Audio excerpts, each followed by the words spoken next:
We're at Fincher's Barbecue in Macon, Georgia, and we're about to have a damn good dog dinner with Georgia legend AmarloHerrera. Let's go.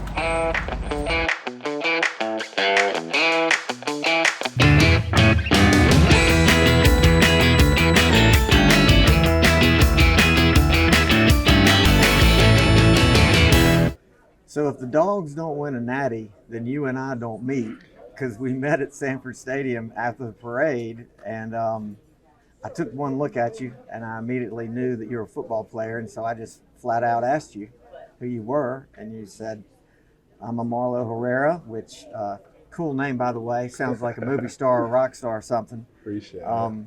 And we just started chopping it up and breaking it down, and I was just real struck by how low-key you were and reserved and really humble. You weren't some guy trying to, trade on your name or the fact that you were a former football player, which obviously you could have. And we started talking about everything from business to, your life after football to the Mad Dog show. And I believe your comment on the show was, "That's dope," which for the old and unhip, that means that's cool. And then I started telling you about the concept for this, the Damn Good Dog Dinner, and how we wanted to go through the journey through football of a football player, and possibly any, of their favorite causes or favorite charities. And you like that idea too. And I think I said something like, "Well, that's good because we want you to be our first guest." Yeah. And so we started talking about, what would be your favorite cause or something that we could talk about. And you said, "Well, I've got the perfect thing. I wrote a book." And I was like, "Wow." And so you started telling me about the book, which is, Was It Worth It, and how it chronicles your journey through football and how, something that players go through when their time in football ends. Yes. And how, different people go through high school and college that aren't football players, and so they're preparing to be whatever, an accountant, a lawyer, a doctor. But you guys are just so laser focused on a life in the league. Sometimes, that goes well and you have a 10-year career. Oftentimes, it doesn't last as long as you'd want it to. And so it's almost like a death that you didn't see coming, that you can't prepare for until it happens. And I was just kind of blown away by that. It was something that I had never thought about, probably because I'm not a college football player or obviously not a professional athlete. And so I immediately ordered the book, and it was extremely fascinating to not only follow your journey, but how you had, had other people's journeys, like Lorinda and Malcolm Mitchell and Josh Dawson. And by the way, Amarlo if you don't know, had a very storied career at Georgia, number 52, linebacker, team captain, first 4-year starter since 1997, top 10 in career tackles. I don't know, did I leave anything out? That's a few more, but we don't have enough time. That doesn't matter. They get it. They get the point. Also played in the league with the Colts, the Redskins, the Titans. And so, I don't know anything that I can do other than to just jump right into this book. And as you can see, I've taken lots of notes because there's a lot of good stuff in here. And just in the introduction, it says, it explores the mental state of former athletes and their struggle with self-identity, their struggle with depression. And, it's not about the ego or the money that most people think that it is, even though those are two major hurdles. It's really about the struggle with self-identity and who they're supposed to be when there's no longer any cheering. And I thought it was very cool that you said that there's still some moments that you feel that way, whether you're at homecoming or back in your hometown, but it'll never be like it once was. And so I guess my first question is what was kind of the genesis for, you thinking, I want to write this book? Well, it was basically me having conversations and me dealing with, myself and dealing with the depression that I had, with feeling lost from a football game. Something simple that I've been playing since 4 or 5 that took up, 22 years of my life. that I didn't think about. And so when I lost that affection, that love that I had from just being out there on the field and being able to make a tackle and being able to hear people cheer and bring people together, I was kind of lost and hurt. And so I was one of my friends, one of the people out of my friend groups that was done playing football the earliest, when it seemed like I'll be one of the ones that'll play the longest. And so soon after, some of my other friends, they started, dealing with the same things, being out the league. And so I have conversations with them, and then I have a conversation with another friend, and without us really talking to one another, it was like our conversations were matching. And it was like, that's kind of crazy that we're having the same conversation Right. that me and him just had, but none of us talk to each other. So why are we feeling like this type of deal? And so it made me think that if me and other people are feeling this way, like, imagine how many more people are feeling this same way, but just haven't talked about it yet. So it gave me the drive, and it made me want to reach out to other people and be like, we got to get this out there. We got to have people see what we're going through, because it's not something that's often talked about. Yeah, I mean, I had really never heard anyone talk about it before, and I would imagine it's like it's probably something that every football player you talk to goes through once their career's over, Yeah, no matter how long they were in the league. yeah, and it's not necessarily even about just football players, because Right. you have the gymnasts that they kind of in our same field, so they've been in gymnastics since they was 3. Right. They deal with a lot more injuries in their careers. Most of them don't participate in the Olympics. So they know when their cutoff date is. So it's like they know theirs is coming, but can they prepare? Are they ready for it when it happens? With more male sports, we have more professional opportunities. Right. So our life and our identity as being an athlete is kind of prolonged. For us with female athletes, theirs is a little shorter, so theirs come a little quicker, so they feel it a little better. Right. Or feel it a little quicker, not better. Right. Your story to me was just fascinating. Just from being born premature, you weren't supposed to live, or your mom wasn't supposed to live, and then starting out playing rec ball, where you were a bigger kid, and funny stories like a coach having to play for you, like the Amarlo special, which is where they throw you a pass, which was a big deal. And then, how that you felt like, you're playing football really brought your family together, because, your parents split up, and that was a time when the family came together to watch you play. So it's like, it was more about football at that time. Thank you. Was you said, looking back now, it's mind blowing to me that I played this kid game for so long to make others happy, and not even for your own satisfaction. That's a lot of pressure. It is. I mean, if you think about it, when you put your kids in sports, they might not necessarily want to play that sport right away. They're playing it to make their parents happy. And so me playing football, I loved it, but it was one of those things that I seen, oh man, this brings my mom together, this brings my dad together, this brings my older siblings back around me. My uncle giving me money for making tackles. All these type of things where it's like you have strong encouragements for doing well in a sport. So, and it makes you feel good that you can make, and not everybody, but for me, it made me feel good that I can make other people feel good. Or, when you on those fields and in those stadiums, it's like, shit, they're cheering because I'm doing well and the team is doing well. So that kind of you kind of get that high off of, being able to provide someone with a feeling that, they can't provide for themselves when they're watching you play. Right.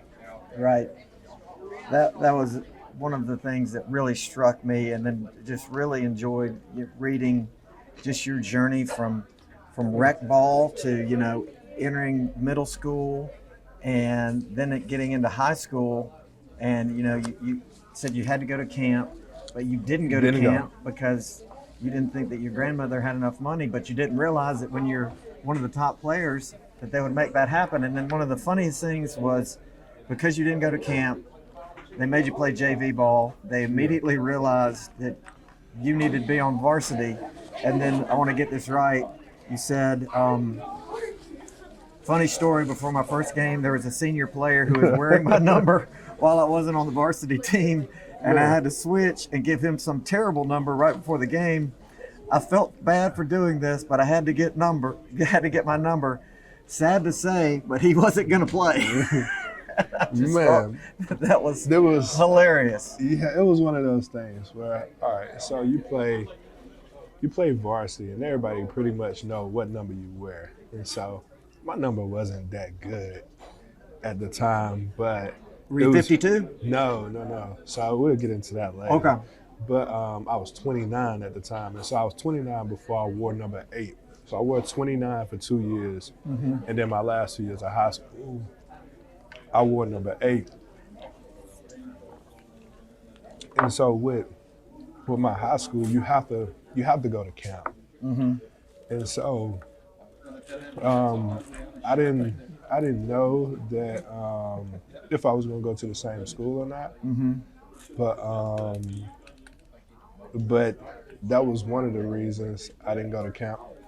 And then, camp costed probably like $200-300 to go. Right. Because you had to pay for camp, you had to pay for a packet. So we had a packet that we have like a Thursday practice walkthrough packet.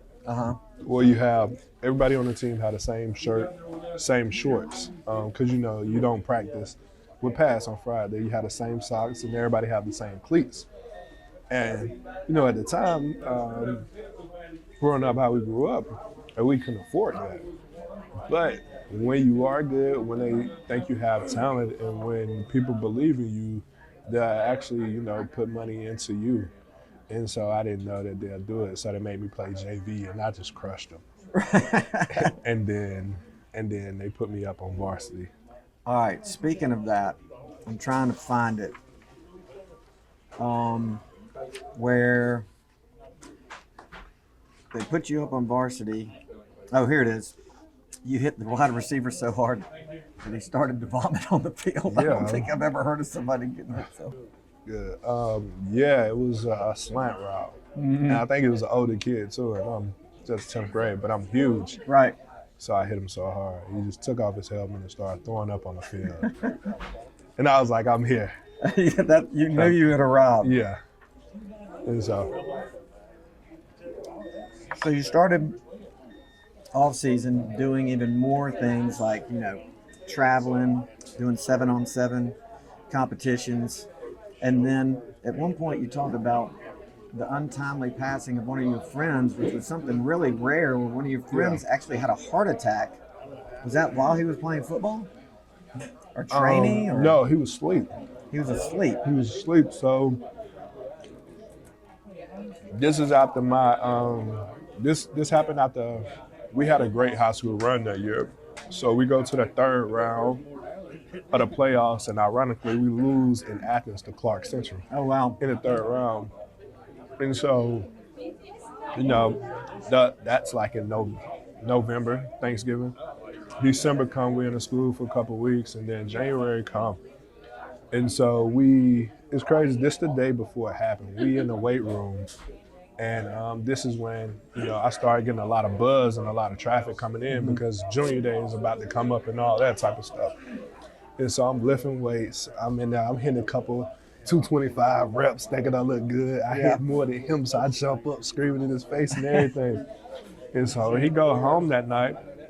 He don't come to school the next day, and they call, like his mom called the school and let everybody know that he passed away. And it's crazy because he's one of my best friends at the time, because we did like summer courses together. So me, him, and another friend got real close, and they was already close. And then we had like a summer class to make up credits Right. for high school. And so we taking a class together. And so it's just us three.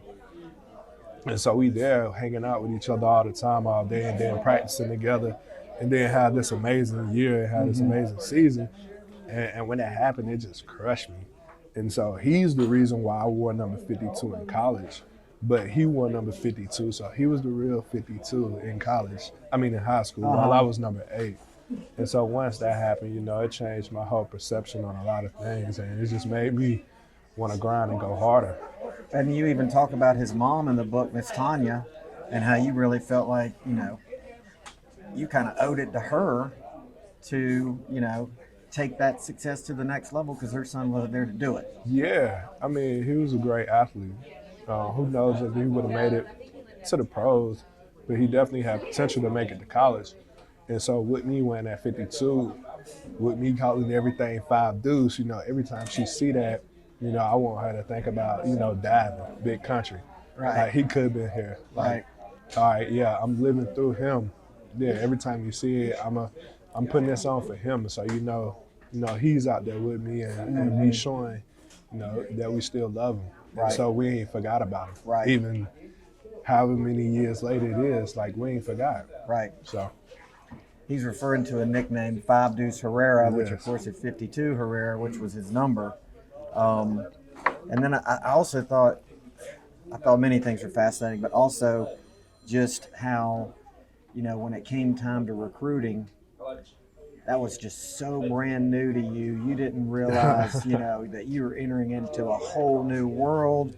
You didn't know, I don't think you even knew who Mark Richt was at that time. no, so I didn't know who Mark Richt was.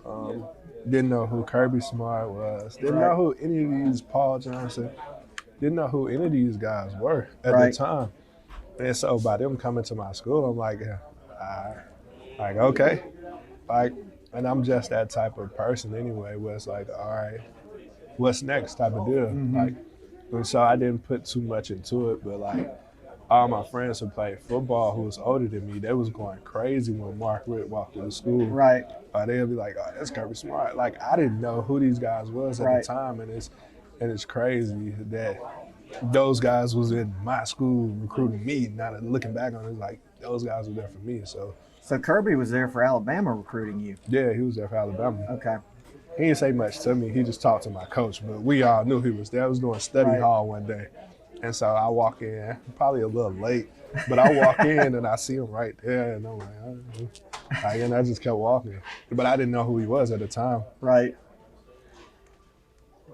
So obviously you end up going to Georgia, and you're coming from being a star in high school, and I thought that it was very fascinating to kind of get inside your mind as a freshman.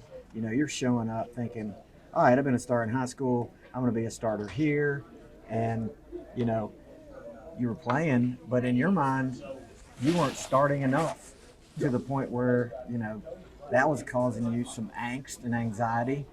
And that's where you developed your relationship with the team chaplain, T-Set, which is short for Thomas Settles. Thomas Settles. And you said that was a relationship that really flourished with you over time, your entire time at Georgia. Yeah. It was pretty, you go through a lot of different things, especially being young. And back in those, and it's me saying back in those days, but it's not that long ago. Right. It wasn't that many defensive players, especially in the SEC, coming in and playing as a freshman. Yeah. It wasn't that many. Yeah. And so I come in because of, you know, Ogletree break his foot. So I'm able to play because of he broke his foot. And once we got to that game week and I noticed I wasn't going to play, I was like, what? I'm not going to play. But he broke his foot and I ended up playing, ended up being the starter. But by the time he was coming back, Coach Richt, and this happened 2 years in a row, Coach Richt announced that he's going to come back and be a starter. So even though I was playing well, leading the team in tackles at the time, he said that he's going to come back and be a starter. So that kind of hurt me, and it kind of like made me feel like, all right, I'm putting all this work in, and I don't get rewarded. And so I had talks with T-Set, like, before games, just like me knowing that he's coming back and I won't be able to play like I'm playing now, it kind of bothered me. But it ended up working out in my favor because they changed my position and I was still on the field. So it bothered me, but I still grind and I still didn't let it, tear me down and allow me not to produce. Yeah, so essentially what you did is you said, okay, I'm playing this position. Well, I'm just going to learn this new position so that when he comes back, I'll be there and I'll still be on the field. Yeah, but that didn't happen that year. I didn't even know anything. They just, it was still a learning progress because I'm young at the time. Yeah. So it's like, I want to know everything, but it's like, I'm still learning how to know the game and how to, see different things. And at that time, just coming out of high school, it was like, to be able to see the game and know the game and study the game how you have to, it's kind of hard coming out of high school. Well, so in high school, you're a great athlete. I would think you could do a lot of it. You're just playing by instinct. You're just going and kill the man with the ball, and you can't do that in college because you're having to learn all these complex defenses when you have all these keys to read off of. Yeah, and there's a lot of concept. High school is just, you have a certain amount. We had a few plays, but it's like you have to know formations in college. You have to know tendencies, formation, what come out of this formation. If they change formations, how to change your plays, and that's a lot to know as a freshman. Right. So it was kind of hard just changing positions. Yeah, it's the definition of thinking on your feet, and there's not much time to think. Yeah. Or you have Christian Robinson and Alec Ogletree that you ask for help every play. That works too. Yeah. All right, so you got a restaurant, so obviously you've got a highly developed culinary sense. Is this up to par for you? This is definitely up to par. Good. Pretty good. Hush Puppy is amazing. Okra's good. Obviously, I crushed the cheese grits. And this man is an expert, by the way, because well, you are a part of a restaurant in Atlanta. If you want to talk about Big Daddy's. Yeah. So Big Daddy's is my godparent restaurant. Been around for 15 plus years. So pretty good soul food. Probably the best soul food in the Atlanta area. 2 restaurants right now. Closed for a little minute, but be back up. In April, remodeling, putting a lot of good things together to, enhance that customer experience. So it's great. The food is gonna be even better once it's open back up, and it's gonna be crazy. It's gonna have a lot of traffic. I can't wait to eat there. And again, we were trying to eat there, but it was being upgraded and renovated. So we had a great backup here at Fincher's Barbecue. Wanted to get a Marlo down to Macon. Great barbecue. Hopefully, if I partake in the beef and the pork, I'll enjoy it a little bit more. But the catfish is getting it done. This is my first time, I think, having the beef brisket here. I'm usually. It looked like some thick, fresh cuts. Yeah. A lot darker than I thought it'd be. I told you. All right, so you're an all-star at Georgia, 4-year starter, and now it's time to go pro. You were drafted by the Colts. You said, that was really a blur for you. A lot of great things are happening. You're the breadwinner of your family. Also, nagging injuries start. That's when you start doing hot yoga. I guess just talk to us about what it was like in your journey through the NFL. It seems like there's lots of ups and downs. Yeah, it's one of those things where you're supposed to be happy and enjoying the moment, and sometimes that get blinded by everything you're going through. So yeah, I was having a lot of pain. Pain I still go on to this day. So I was dealing with a lot of pain. And then on top of that, when I first got to the Colts, during the season, I was up and down. So up and down means I'm active and then I'm on a practice squad. So I'm active and then on a practice squad. And that kind of thing bothers you, and it get you get tired of that. Mm-hmm. And so, yeah, I'm good enough to play sometimes, but somebody else may get hurt. So then I gotta, all right, go back to practice squad.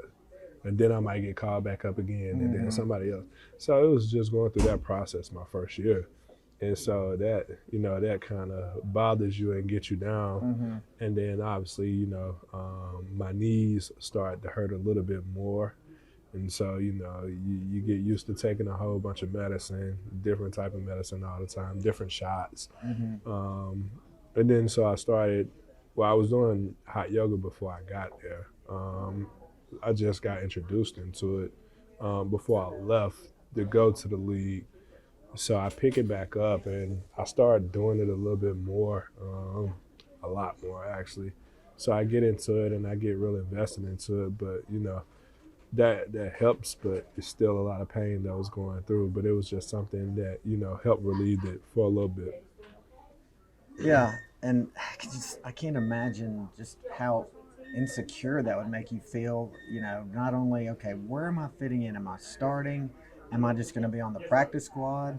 Are they going to end up, and you got into this in the book as far as numbers go, they end up needing some defensive backs, so they clear out room for them by letting me go. Yeah. And then all of a sudden it's not, where am I going to be on this team? It's now I'm not with this team. I'm with another team, and the process starts over. Yeah, and so that was my second year just dealing with that, I get released from the coach during camp. Weird time. I think it was weird. A lot of people think it was weird, but things happen. Right. So I ended up getting picked up by Redskins, where the DC from the coach the year before was. Right. Where my college coach he was coaching linebacker there. So there's a lot of connections there. And then, I'm feeling comfortable. I'm feeling like I can possibly, be on the active roster here. And then with the 1 week they play the Giants, and like 4 DBs get hurt. Yeah. And so 4 DBs get hurt. So obviously they bring some DBs in, cut some people. I'm one of the last persons in, so I'm one of the first person out. Yeah. So those type of deals where I can't get mad at that. It's numbers that you don't know about the numbers unless you're there. And so the number game is crazy, and it can kill your career. Yeah. If you never get another chance. Right. It's almost like a football version of Moneyball. Yeah. It was interesting to me, where you start talking about your life after athletics and you're struggling for your self-identity, and how when people talk about athletes, they say, well, they know what they signed up for. And you said, well, is that true? Did I know at the age of 6 that I would still be in pain 4 years after I played my last game? At the age of 10, did I know that, football would be the source of my happiness for so long? Did I know what I was signing up for, and after it was over, was it worth it? And you said, damn right it was worth it. And you said, despite all the things I went through, it was worth it. Every second, minute, hour, day, month, and year made it worth it. I don't think I would be the person I am today if I had not faced all these obstacles. And I thought that was just very, just kind of cuts to the core of, I've gone through a lot from start to finish, just everything I put my body through, everything that's happened with my family, but it still was worth it. Yeah. And obviously that's the title of the book. Was it worth it? And then, you expanded on that of, this book's not just about me. Let me give you some examples of some other star athletes and how they've gone through a similar path, and how they've, struggled with some of the same things I did. And I could read this book to everybody, but I'm not going to. But, you've got Josh Dawson, you've got Malcolm Mitchell, you've got Lo Holston, did I say that right?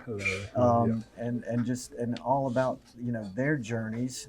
And it was just fascinating, everything from, Malcolm Mitchell is an author, a speaker, a teacher, a coach, a student, a leader, an athlete, a Super Bowl champ. Yeah. And then it just gets into this whole other side of him, where he's written a book called The Magician's Hat, and that was kind of the start for him. And that started, his passion projects, which I know that you're a part of. And and then goes through everything about Josh Dawson and his time, and and then within that, you said, as I start to look back on this time in my life, it's mind blowing that we never talk about our problems. I would soon be dealing with the same problems that he was dealing with. And you said if I'd put my pride down and my ego to the side and talked to someone earlier, I think I could have made the healing process faster, and I could have used that time spent healing someone else with the same problems, which was just blew me away. And then that all carries through to a very fascinating epilogue where you talk about Philippians 4:13. I can do all things through Christ who strengthens me, and then how all those numbers are tied in. Yeah. You want to talk about that a little bit? Yeah. Yeah, it's crazy because my high school, our motto was 413. So I got 413 on my chest. We always wrote 413 everywhere. Because I can do all things through Christ which strengthens me. And so when you believe that, you believe you can do anything. And so going back to me telling you about that amazing year we had, that was one of those years that we used 413. And so 413 it's crazy. I don't know how I wrote it in the book, but it's like my best friend was number 52. Right. And he passed away. I think his apartment number was 413. Right. 4 times 13 is 52. 52. There was a lot of those things that like correlated with each other. Like 413 is kind of special, and the number 52 is special.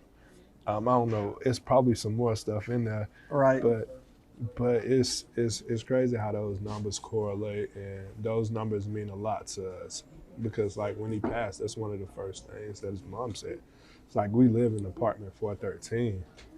And I think I don't know if she lived there still, but she had to move. I think she had to move out of that apartment because it was too much seeing the number and knowing what that number symbolized. So. Well, you're a numbers guy. You're in a numbers business, being a financial advisor. You told me that when you're watching Georgia or watching teams, you really don't even think about the name until you see that number flash and do well, which I thought was fascinating because we were talking about different guys, and you're like, is that number 6? Oh, yeah, I like number 6. And then at the very end, what kind of ties it all together is just your positive attitude, where you say, I looked at things now with a different light. The cup's no longer half empty. It's always half full. I no longer fail at anything I do because I learned from each experience. There's no bad days and there's less complaining. And then here at the very end, where it said, when I was young, I had thoughts about being a fireman, putting out people's fires and saving their lives. Could I have been thinking about being an author to this book the whole time? I hope that by us coming together and sharing our stories, we will all be firemen and women in someone's life, and I hope that this book will be the water to put out someone's flames. Sheesh. That's deep. Deep. That's real deep. And I also thought, what do you want to talk about that? Yeah. At one point when I was growing up, you know how they ask you when you're in school, all right, which one of you and you want to grow up? All right, you can't be a professional athlete. You have to choose something. You're right. And I wanted to be a fireman. And I thought, I always thought being a fireman is something that's cool because you're brave, you don't care about yourself. You rather put, yourself at harm to save someone else. So it's you putting yourself for a greater cause, and that's even with doing things in life, you should put yourself on the back burner and put other people first to help other people. And so when I wrote that, it was kind of like, hey, that's one of those things that you can't believe that you wrote and can't believe that you thought, and you like, that's really how I feel. So I don't know how I put this together to make feel like that. So it was great. And, with this book, with me sharing, and, a lot of athletes don't put their feelings out there, and being a man and trying to, have this masculinity you feel, you don't want to put yourself out there. And so being able to put myself out there, hopefully, someone will read it and it'll help them, and they'll see that everything takes time to heal. You keep working, you keep grinding, and you'll be able to put out the flames that you're going through. So that's kind of what I hope this book can do.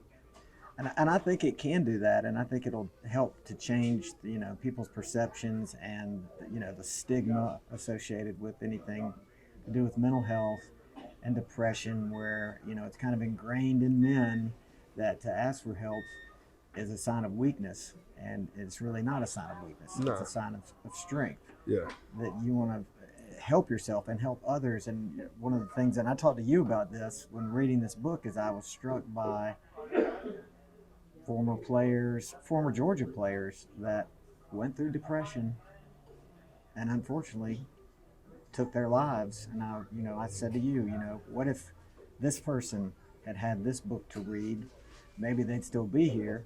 And so hopefully, now that this is here, this is something that they can read, or they can reach out to you and see that they're not alone.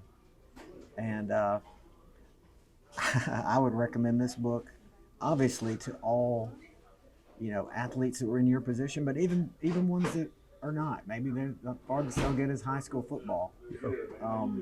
Their dream's going to die also. It's going to die a lot earlier. And hopefully they will, when they get to college, channel that energy into positive things, although a lot of times that's not the way that it works. I also like the way how you ended it with namaste, and that's due to your yoga that you like to practice. You told me every day, which is amazing because I've done it before. I'm not a regular, but I know how hard it is. And then you're taking it to the next step because you're doing hot yoga. Tell us what hot yoga is and how it's different. Well, it's a few different types of yoga, but the one thing that's similar is the hot room. Mm-hmm. And so the hot room being heated sometimes from 95 on up. I've been practicing in rooms that was 100 plus before. And so it's hot, it gives you that sweat. Mm-hmm. You get to stretch a little bit deeper because the heat kind of loosen you up. Right. For some reason. Uh-huh. So it loosens you up. So it's a great practice, depending on whatever style you take. So right now I practice Yoga 6, but I did Bikram before. I did Shati, I think. So you're speaking another language to me right now. Yes, I've done a few, but the one I'm in right now and invested in a lot now is Yoga 6. So when you're having your yoga session today, how long will it last? Probably an hour, but I get there. The actual practice is an hour, but I'll be there probably 30 minutes before it starts, just getting loose up. Mm-hmm. So probably hour 30. So tell everybody what namaste means. When I hear, you can explain it too, but when I hear it, it means peace. It means calm. It means it's over with now. You can get back into, your body now. Right. You can focus on your body now. So that's how, when I hear it, namaste, you say it at the end of your practice all the time. It's kind of, a peace offering to me. But it has another meaning that a lot of people know as well. Yeah, it seems like if you look it up, it has a lot of different interpretations. The kind of the takeaway that I take from it is, the spirit in me salutes the spirit in you, it's a sign of respect. Yep. And it's very fitting that you ended your book that way. And speaking of your book, which I recommend to everyone, has Mr. 52 on the back, and talks about how sports unite people regardless of race, ethnicity, religion, or language. And then on the front is Was It Worth It by AmarloHerrera. And how can they get this book, which I highly recommend? You can get this book, so just reach out to me at AmarloHerrera.com. Send an email requesting the book. I get all your information and we'll make sure you get one. Think $30 it comes with. So if you buy it from me, it comes with a signed autographed picture, and then I'll personalize it to you as well. That's great.